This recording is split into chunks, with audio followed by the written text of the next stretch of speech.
بقى كل الكميه. وزي ما احنا شايفين ما شاء الله بتعمل كميه كبيره من كوبايه الدقيق اهيت زي ما احنا شايفين كده.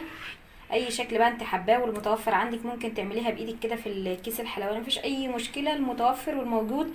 وعملتها اهوت معاكم بكام شكل زي ما احنا شايفين. ممكن تعمليها كده رفيعه كده، ممكن تعمليها زي بلح الشام، ولو عندك شويه كريمه او ممكن تحط اي حاجه عليها. وزي ما احنا شايفين اهيت مرمشه اهي، وشايفين من جوه اهيت، ومش شاربه زيت طبعا ولا شاربه سكر كتير. وطعمها ان شاء الله هيعجبك، حاجه كده جميله وسهله وسريعه. حلويات اهي بتعمليها في اي وقت وفي اي حاجه، تنفع لحلويات رمضان، تنفع لاعياد، تنفع لمناسبات، لاعياد ميلاد. حاجه حلوه وسريعه. ان شاء الله يكون فيديو النهارده عجبكم.